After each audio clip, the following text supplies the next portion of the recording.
الموندياليتو نقلت إلى مراكش، وعزاء من لا تسعفه الظروف لمشاهدة فريقه المحبب ريال مدريد غدا له أن يسترجع ثمن التذكرة من الرباط الدار البيضاء مراكش وتطوان، والعملية ممكنة منذ صباح اليوم.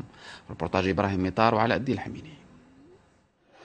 شبابيك ملعب الفتح الرباطية واحدة من 3 نقاط بيع أخرى حددتها اللجنة المنظمة للموندياليتو لتعويض الفوري للجماهير التي يتعذر عليها حضور المقابلات المتبقية في مراكش وتقديم الإرشادات لمن سيتابعها في المدينة الحمراء.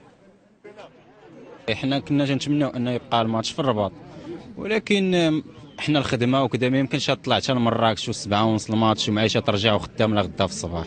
يعني ضروري ترجع تشيكي الكيشي وتاخذ فلوسك. ردوا لي فلوسي زعما هذاك الشيء الهضره اللي قالوا في الراديو في سميتو داك الشيء، ولكن اللي ما بغاش يمشي وما عندوش لي موين دو بوسيبيليتي باش تاونكاجا رجعوا لي فلوسي، يجيب التيكت ديالو رجعوا لي فلوسي. جينا باش نسولوا واش غادي يدوزونا في مراكش ولا ما يدوزوناش، قالوا لنا مزيان خدامين غادي يدوزوا بهاد لي تيكينيت. جماهير كانت تمني النفس أن تشاهد أبطال القارة الخمس في العاصمة، ولكن بعد الحالة التي ظهر بها ملعب الأمير مولاي عبد الله عجل بنقل ما تبقى من المباريات إلى مراكش وتعويض الجماهير. الناس اللي غادي يتعذر عليهم يمشيوا لمدينة مراكش باش يشوفوا المباراة لظروف معينة، فمنذ اليوم 9 صباحا في جميع الشبابيك اللي تبعت فيها التذاكر هناك فرق عمل كترد المبالغ المماثلة للتذاكر، والعملية تتم في أحسن الظروف.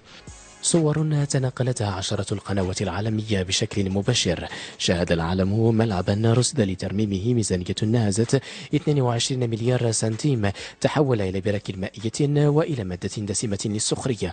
من جانبها الجامعة الملكية لكرة القدم تعد بالعمل على تصحيح الصورة فيما تبقى من الموندياليتو.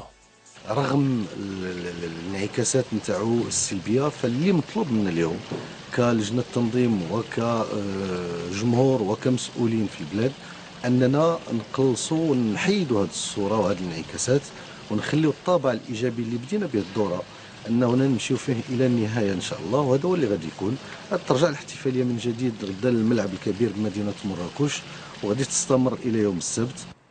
جماهير ريال مدريد ومنذ منتصف اليوم اصطفت لمشاهدة فريقها يغادر الفندق في اتجاه مراكش. غيلقاونا في التيران معاهم واقفين معاهم، وانا كنشجعهم من هنايا. نقلعوا ان شاء الله مراكش في الليله ان شاء الله. حنا بغينا نشوفهم هنا في الاوتيل، والليله جدوا لنا ان شاء الله باش نكونوا معاهم في الماتش ديالهم. من 10 الصباح نتسناو هنايا وديما مدريد. من نهار تاهلوا باش يجيو وانا كنساينهم غيجيو. غادي نشجع الريال. لا ما نقدرش نمشي لمراكش راني قاري وجاتنا شويه صعيبه. عشاق الأبيض الملكي منهم من قدم خارج العاصمة لمشاهدته يغادر في اتجاه مراكش، والكثير منهم أكدوا عزمهم على شد الرحال إلى المدينة الحمراء لمتابعة مبارياته وما تبقى من مقابلات الموندياليتو.